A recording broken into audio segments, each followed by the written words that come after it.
প্রকৃতি যখন আপন রঙে রাঙায় তখন সৃষ্টি হয় বিস্ময়। বাংলাদেশের উত্তর পূর্বে সুনামগঞ্জ জেলার কোলে সেই বিস্ময়ের নাম টাঙ্গুয়ার হাওর। একটি জলভূমি, একটি প্রাণভূমি, আর প্রকৃতির সুরে বাঁধা এ যেন এক জীবন্ত কবিতা। টাঙ্গুয়ার হাওর শুধু একটি জলরাশি নয়, এটি প্রায় ১০০ বর্গ কিলোমিটার বিস্তৃত এক জলের রাজ্য, যেখানে পানির নিচে লুকিয়ে থাকে প্রাণের স্পন্দন আর আকাশে ভেসে বেড়ায় শত শত পরিযায়ী পাখির স্বপ্ন। বর্ষায় যখন পানি ওঠে এই হাওর পরিণত হয় এক বিশাল সাগরের মতো, আর শুষ্ক মৌসুমে যখন পানি নামে তখন জেগে ওঠে সবুজ দ্বীপের মতো অসংখ্য টিলা, ছোট ছোট গ্রাম আর কৃষির মাঠ। প্রকৃতি যেন ঋতুর সাথে সাথে নিজের চেহারা পাল্টায়। টাঙ্গুয়ার হাওর আন্তর্জাতিকভাবে স্বীকৃত একটি রামসার সাইট। ২০০০ সালে এটি রামসার তালিকায় অন্তর্ভুক্ত হয়, যার মানে হল আন্তর্জাতিকভাবে স্বীকৃত জলাভূমি, যা বিশ্বের পরিবেশগত ভারসাম্য রক্ষায় গুরুত্বপূর্ণ ভূমিকা রাখে। এখানে রয়েছে প্রায় ২০০ প্রজাতির পাখি, যার মধ্যে বহু পরিযায়ী পাখি আসে হাজার হাজার কিলোমিটার দূর থেকে। শীতকালে সূর্য যখন হাওরের জলে লাল হয়ে নামে তখন পাখির ডানার শব্দে মনে হয় আকাশ কথা বলছে। এই হাওর ঘিরেই গড়ে উঠেছে প্রায় ৪৬টি গ্রামের জীবন। এখানকার মানুষদের দিন কাটে মাছ ধরা, নৌকা চালানো আর হাওরের জল ও জমিতে কৃষিকাজ করে। বর্ষাকালে যখন পুরো গ্রাম পানির নিচে চলে যায় তখন নৌকাই হয়ে ওঠে জীবনযাত্রার একমাত্র উপায়। তাদের হাসিমুখ, অতিথিপরায়ণতা আর প্রাকৃতিক জীবনের সাথে একাত্মতা সত্যি অনুপ্রেরণা। টাঙ্গুয়ার হাওর আজ শুধু জীববৈচিত্র্যের স্থান নয়, বরং হয়ে উঠেছে পর্যটকদের স্বপ্নের গন্তব্য। নৌকা ভ্রমণ, জলরাশি পেরিয়ে সূর্যোদয় ও সূর্যাস্ত দেখা, রাতে নৌকায় ঘুমানো আর হাওরের বুকে নীরবতার সাথে একাত্ম হয়ে যাওয়া, এসবই এই জায়গাটিকে করে তুলেছে অনন্য। টাঙ্গুয়ার হাওর কখন যাবেন? বর্ষাকাল টাঙ্গুয়ার হাওর ভ্রমণের সবচেয়ে উপযুক্ত সময়। সাধারণত জুন থেকে অক্টোবর মাস হাওর ভ্রমণের জন্য সবচেয়ে ভালো সময়।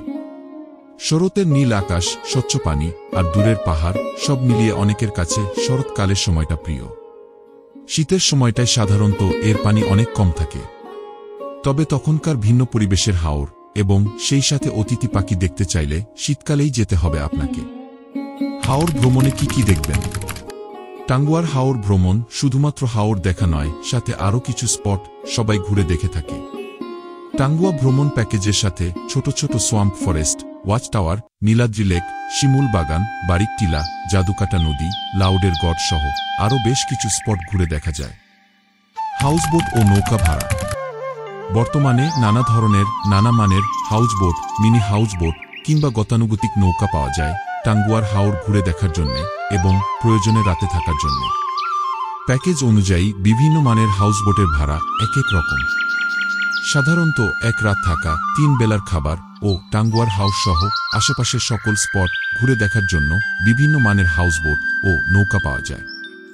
চাইলে পুরো দিন ঘোরা বা এক রাত থাকা যাবে।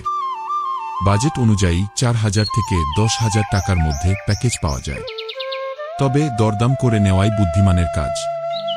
সাধারণত হাউসবোটগুলোর প্যাকেজে সবকিছুই অন্তর্ভুক্ত থাকে। তারপরেও বুকিং বা ভাড়া করার আগে তাদের প্যাকেজ দেখে নিন, প্রয়োজনে দরদাম করে নিন। শুধু ডে ট্রিপ হলে খরচ কিছুটা কম হবে। টাঙ্গুয়া ভ্রমণের সতর্কতা ও পরামর্শ। হাওর ভ্রমণকালে নৌকায় না থাকলে অবশ্যই লাইফ জ্যাকেট সঙ্গে নিন।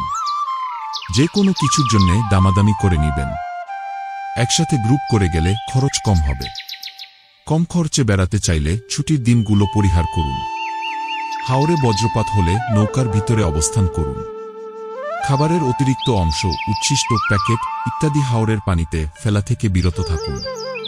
টাঙ্গুয়ার মাছ, বন্যপ্রাণী কিংবা পাখি ধরা বা এদের জীবন হুমকির মধ্যে পড়ে এমন কাজ থেকে বিরত থাকুন। টাঙ্গুয়ার জলাবনের কোনো রূপ ক্ষতিসাধন না করার ব্যাপারে সতর্ক থাকুন, কারণ এই হাওর শুধু আমাদের নয়, ভবিষ্যৎ প্রজন্মেরও। ভ্রমণের সাথে করে যা নিবেন: টর্চ, ব্যাকআপ ব্যাটারি সহ পাওয়ার ব্যাংক, রেইনকোট বা ছাতা, নিয়মিত সেবনীয় ওষুধ, টয়লেট পেপার, ব্যাগ ঢেকে ফেলার মতো বড় পলিথিন, স্যান্ডেল, সানগ্লাস, ক্যাপ বা হ্যাট, গামছা, খাবার পানি এবং সহজে শুকায় এমন জামাকাপড়। টাঙ্গুয়ার হাওরে গেলে আপনি অনুভব করবেন প্রকৃতি কিভাবে কথা বলে, কিভাবে আপনাকে শান্তি দেয়।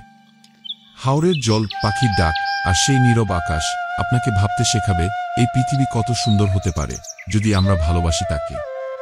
আপনি যদি এখনও টাঙ্গুয়ার হাওরের সেই মুগ্ধতা অনুভব না করে থাকেন, তবে অপেক্ষা না করে বেরিয়ে পড়ুন।